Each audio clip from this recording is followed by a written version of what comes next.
नमस्कार. ओम नमो भगवते वासुदेवाय. गीता जयंतीचा उत्सव नुकताच साजरा झाला आणि सर्व गुणसंपन्न नांदेड सिटीमध्ये हा उपक्रम सलग दुसऱ्या वर्षामध्ये आपण करत आहोत. या निमित्तानं येथील ज्या 12 सोसायटी आहेत त्यातून मिळून साधारण 300 नागरिक नोंदणी झालेली आहे आणि आज इथे पठणाचं काम सुरू झालेलं आहे. हे पठण करण्याकरता गीता धर्म मंडळाने ज्या काही आपल्याला सूचना दिल्या आहेत त्यानुसार आपण हे पठण करतो. याकरिता 3 कंठस्थ ज्यांना गीता पठण करता येतं अशांच्या मार्गदर्शनाबरोबरच इतर 300 जण पाठक उपलब्ध आहेत. यामध्ये आबालवृद्ध तरुण यांचा समावेश आहे. या सर्व पाठकांची गेल्या 15 दिवसामध्ये आपण गुगल फॉर्मद्वारे नोंदणी केली होती. या पठणाबाबतचं जास्ती माहिती आणि आमच्या संयोजनाबद्दलची जास्ती माहिती सौ अर्चनाताई कौलगुड या ज्या संयोजक आहेत ते आपल्याला देतील. अर्चनाताई. धन्यवाद मिलिंदजी. नमस्कार.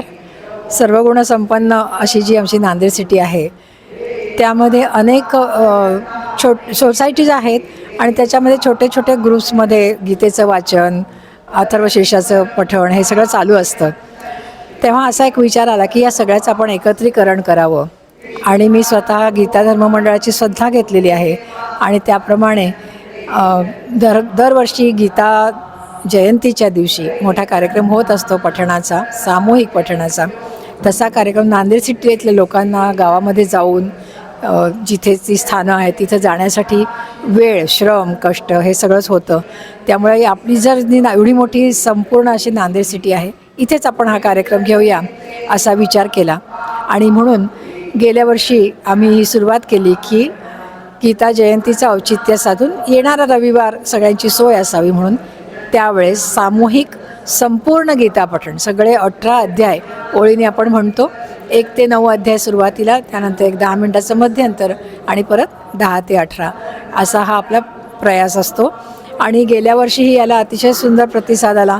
यावर्षी आणखीन व्यवस्थितपणे करण्याचा प्रयत्न केला. महिना दीड महिना आधीपासून गुगल फॉर्म पाठवून किती लोक येणार आहेत ती सगळी व्यवस्था करून आणि मग आम्हाला एक जागाही शोधत होतो आम्ही. मग आम्हाला या आई आधार केंद्र म्हणून इथे जे आहे त्यांनी ही जागा दिली आम्हाला पठणासाठी. आपण पाहिलं कसे शिस्तीत सगळेजण बसून म्हणत आहेत. स्टेजवरती जे बसलेत त्यांची संपूर्ण गीता मुखोद्गत आहे. ते शृंगेरीला जाऊन महाराजांचा आशीर्वाद घेऊन आलेले आहेत.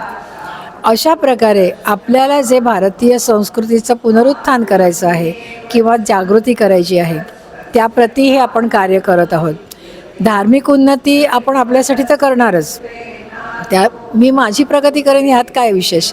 माझ्याबरोबर आणखीन सगळ्यांनाही घेऊन आपण उत्थापन व्हावं या दृष्टीने आपले प्रयत्न चालू आहेत आणि त्यानिमित्ताने तात्विक म्हणा, धार्मिक म्हणा, सामाजिक बांधिलकी आणि सामाजिक एकता हे व्हावं आणि लोकांनी एकत्र यावं, हिंदू संस्कृतीच्या नावाने एकत्र यावं असा आपला प्रयत्न आहे आणि सुदैवाने त्याच्यासाठी अतिशय उत्तम प्रतिसाद आपल्याला मिळतो आहे.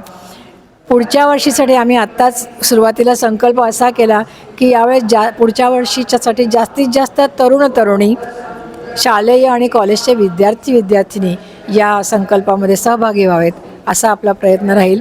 भगवंतांनी त्याला यश द्यावं. धन्यवाद.